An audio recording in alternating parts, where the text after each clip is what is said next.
বাংলাদেশের এমন একটা জায়গা যেখানে ঢুকলেই মনে হবে এটা কি বাস্তব নাকি মুভির সেট। এর ভেতরে যা দেখলাম নিজের চোখকে বিশ্বাস করতে পারছিলাম না। এই জায়গাটা কি আসলেই স্বপ্নের রাজ্য নাকি শুধু নামেই স্বপ্নপুরী? পুরো ভিডিওটি দেখলে আসল সত্যিটা জানতে পারবেন। আসসালামু আলাইকুম অ্যান্ড হ্যালো এভরিওয়ান, কেমন আছেন সবাই? আপনাদের সামনে আরো একটি ব্লগ নিয়ে আমি ডক্টর শেখ সাদিয়া আবারও হাজির হয়েছি। আজকের ব্লগটি থাকছে আমাদের স্বপ্নপুরী ভ্রমণ নিয়ে। বাস্তবে কি এটা স্বপ্নের রাজ্য? তাহলে চলুন সবাই মিলে আজকে ঘুরে দেখি।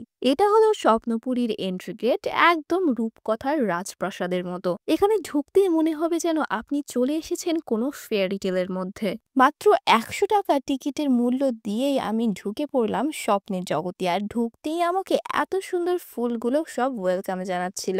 বাংলাদেশের মধ্যে অন্যতম জনপ্রিয় এবং প্রাচীন এই বিনোদন কেন্দ্রটি দিনাজপুর জেলার নবাবগঞ্জ উপজেলার আফতাবগঞ্জে অবস্থিত। প্রায় ৪০০ একর ভূমির ওপর গড়ে তোলা হয়েছে এই বিনোদন কেন্দ্রটি। পার্কের ভিতরে ঢুকতে চারিদিকের এত সুন্দর ভিউ আপনার নজর কেড়ে নেবে। কি সুন্দর লেক, লেকের উপরে আবার একটা সুন্দর ব্রিজ। ব্রিজ পার হলে এত সুন্দর একটি জায়গায় চলে আসবেন আপনি। লেকের মধ্যে এরকম আর্টিফিশিয়াল কিছু ফুলও করা আছে যেগুলো দেখতে অনেক সুন্দর লাগছিল। আজকে আমি এমন এক জায়গায় এসেছি যা আসলেই স্বপ্নের মতো সুন্দর। এটা সত্যিই একটা মুভির সেটের মতো। এত কিছু রয়েছে এখানে সব একসাথে। বাংলাদেশের অনেক মুভির শুটিং হয়েছে কিন্তু এই স্বপ্নপুরীতে। চারিদিকে সবকিছু এত সুন্দর সাজানো গোছানো, আর এই সুন্দর সুন্দর ক্যাসেল গুলো তো একদম ডিজনিল্যান্ড ফিল দিচ্ছে। বাংলাদেশেও এমন জায়গা আছে ভাবতে পারেন আপনারা? ছবিপ্রেমী মানুষদের জন্য তো এটি খুবই সুন্দর একটি জায়গা, কারণ এর প্রতিটি কোণায় আপনি তুলতে পারবেন নিজের মনের মতো অসংখ্য ছবি। এবং ছোট বড় সবাই মিলে এনজয় করতে পারবেন অনেক রাইডস। কিছু দূর যেতেই দেখলাম তৈরি করা হচ্ছে হাওয়াই মিঠাই আপনার চোখের সামনে, যা আপনি নিজেই দেখতে পারবেন। এখানে রয়েছে একটি নভ থিয়েটার, এবং যারা হরর থিম পছন্দ করেন তাদের জন্য রয়েছে ভূতের বাড়ি। অনেকটা হাঁটতে হাঁটতে ক্লান্ত, তাই গাছের নিচে একটু বসে জিরিয়ে নিচ্ছিলাম। তারপরে আবারও স্বপ্নপুরীর স্বপ্নের রাস্তা ধরে হাঁটতে হাঁটতে চলে আসলাম আরো একটি সুন্দর জায়গায়। মা মেয়ে দুজনে মিলে আমরা এখানে সুন্দর কিছু ছবি তুলে নিলাম। এই রাইডসটা দেখে তো আমার প্রাণ প্রায় ওষ্ঠাগত। যারা উঠেছে সবাই কি পরিমাণ চিৎকার করছে। বাচ্চাদের রাইডস গুলো ছিল অনেক সুন্দর, আর সবচেয়ে আকর্ষণীয় রাইডস ছিল এই মিনি রোলার কোস্টার। কিন্তু দুর্ভাগ্যবশত রোলার কোস্টারটি নষ্ট থাকায় আমরা আজকে আর এর মজাটা নিতে পারলাম না। তবে এই অক্টোপাস রাইড রোলার কোস্টারের দুঃখ কিছুটা লাঘব করেছে। তারপরে আমরা হাঁটতে হাঁটতে চলে এসেছি স্বপ্নপুরীর এই পুকুর পাড়ে, যার পাশে রয়েছে একটি সুন্দর মসজিদ।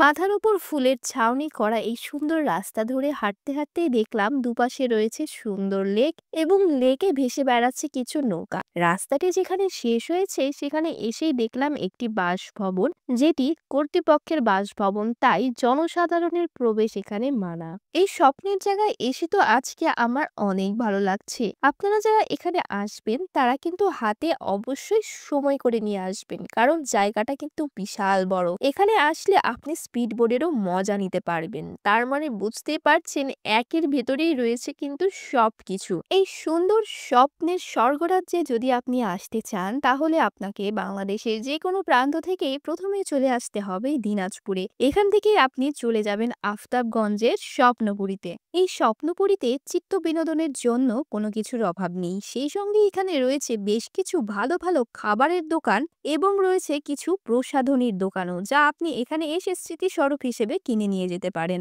এই ইউনিক যে টিকিট কাউন্টারটি দেখতে পাচ্ছেন, এটি আর্টিফিশিয়াল জু এর টিকিট কাউন্টার। এখানে একটি অরিজিনাল চিড়িয়াখানাও ছিল, কিন্তু ৫ই আগস্টের পরে উপজেলা প্রশাসন তা বাজেয়াপ্ত করে নিয়েছে। স্বপ্নপুরীর সবগুলো রাইডসের মধ্যে সবচেয়ে ভয়ঙ্কর সুন্দর রাইডসটি ছিল এই বড় নাগরদোলাটি, যেখানে উঠে সবাই অনেক হইচই উল্লাস করছিল, চিৎকার চেঁচামেচি করছিল। ভয় আমিও অনেক পাচ্ছিলাম, কিন্তু এত সুন্দর নাজারা দেখে মনটা একদম ভরে গেল। বাংলাদেশের মধ্যে এত বড় নাগরদোলাতে এর আগে আমি কখনো উঠিনি। স্বপ্নপুরী সত্যি স্বপ্নের মতো করে সুন্দর করে সাজানো।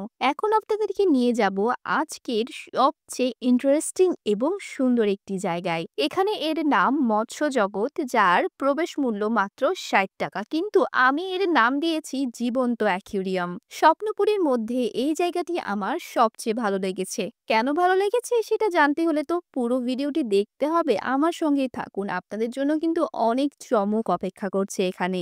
এই উঁচু জায়গার উপর থেকেই আপনি মৎস্য জগৎ পুরোটা দেখতে পারবেন। এখন আমার পেছনে দেখতে পাচ্ছেন রয়েছে খুবই সুন্দর একটি পানির ফোয়ারা। এই ঝর্ণাটি দেখতে আসল মনে হলেও পুরোটাই কিন্তু আর্টিফিশিয়াল, এবং এই ঝর্ণার সামনে যে লেক রয়েছে, এখানে রয়েছে রং বেরঙের অসংখ্য প্রজাতির মাছ। এই ঝর্ণার সামনে বসলে যে কারো মন ভালো হয়ে যাবে। এরপরে দেখা পেলাম ঘোড়ার গাড়ি, তাই ভাবলাম ঘোড়ার গাড়িতে করেই বাকিটা স্বপ্নপুরী ঘুরে ঘুরে দেখবো আপনাদেরকে নিয়ে। কে কে গিয়েছেন স্বপ্নপুরীতে আর কে কে যাওয়ার প্ল্যান করছেন, তারা কিন্তু অবশ্যই আমাকে কমেন্ট বক্সে জানাবেন। আজকের মতো আমি ডক্টর শেখ সাদিয়া এখানে বিদায় নিচ্ছি আপনাদের থেকে। দেখা হবে আপনাদের সাথে পরবর্তী কোনো ব্লগে। সে পর্যন্ত সবাই ভালো থাকবেন। আল্লাহ হাফেজ।